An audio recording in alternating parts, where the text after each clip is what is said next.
It was Halloween night on the Deer Valley Railway, and all the engines were telling themselves some ghost stories. Stania, the Black Five, was telling one of his ghost stories. And on every Halloween night, the engine comes in, his trail whistle blaring, and if anyone sees him or looks at his lamps, he will just ram them up and tear them into pieces. That story was rubbish, said Evan, the Great Western 14XX. That story was just nothing. Oh, come on, it was a good one, said Stania. Pah, I don't think so, Evan groaned. Then I spoke up. Well, I think this was a pretty good story, Stania. Just don't mind Evan, he just thinks that he's in charge of everyone. Well, just because he doesn't like it doesn't mean that he's, in charge. But still, you do know how he is. Well, who next wants to tell a ghost story? Asked Terry, the Ivet. Then a long silence fell into the shed. Then I spoke up. Well, I shall tell one. Okay, then go ahead, said Ethan. Well, this is actually a real story. This wasn't fake. This really happened. Okay, tell us. And so I begin. Back in my days in the LNER, I once visited the LBSCR just for a little bit of time. And there were lots of friendly engines here at the LBSC. But one of these engines were very rude, and he was also very, I should put it this way, he was just, well, he was kind of reckless and very careless. He was a E2 tank engine like Thomas. His number was 103. He was painted in black, and he didn't have the extended side tanks. He was a very rough engine, always banging on the coaches about, and really didn't like pulling the trucks. And he also seemed rather rude, and didn't care for the other engines. He only cared about himself. And due to his recklessness, he was sent away to work at a little railway, which is not very big, but it's also a very hard-working railway. Sheya's Little Railway. Sheya's Little Railway is a very lovely place. Lots of small engines working about, bringing in coaches, pulling and pushing trucks, and bringing in passengers about onto stations.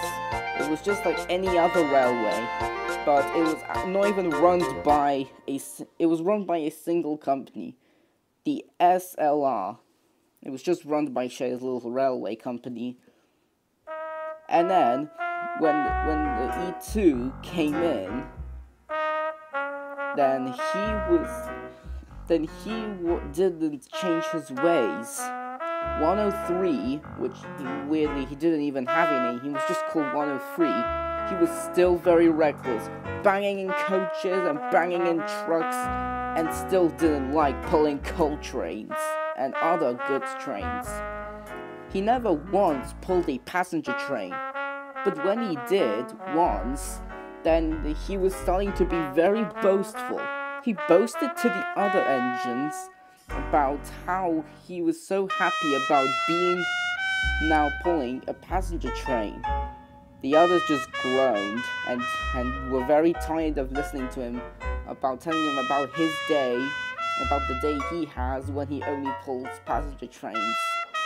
But still, he still did shunting, and he still did pull goods trains, which he didn't like.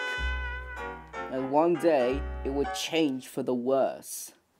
One day, 103 coupled up to a passenger train that was heading down all the way to the shipyard, so that the passengers can catch their ferry to Ireland. And as he set off, he was still, something snapped. As he was puffing along the track, he didn't realize that the signalman had actually didn't set the points for him. The tracks were set not going to the shipyard, but to an abandoned forest line that headed into an enchanted forest.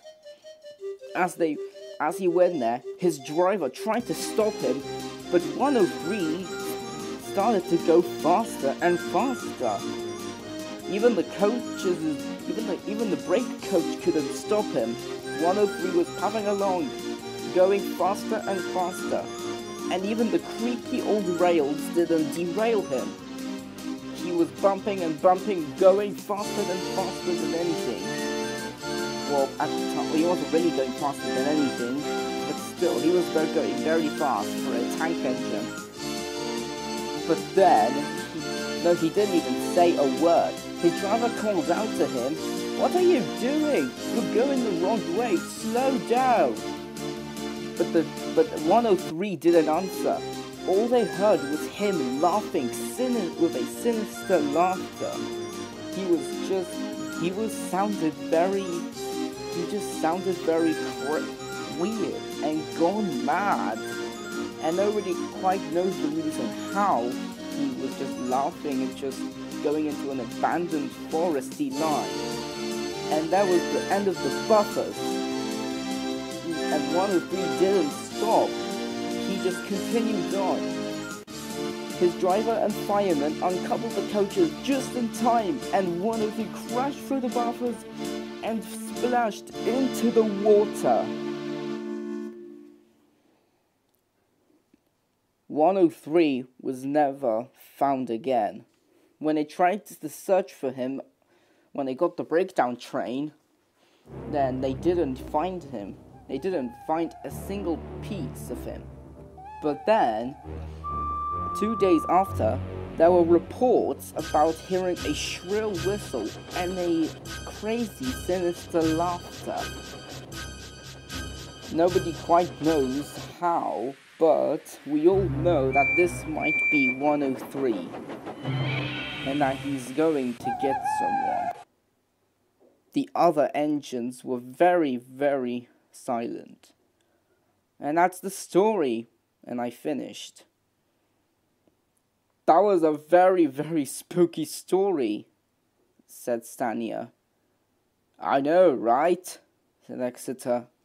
"Well, at least that 103 isn't here. We are safe." "I guess." "You guess?" "You guess what?" Nothing. Let's get some sleep." And we all did.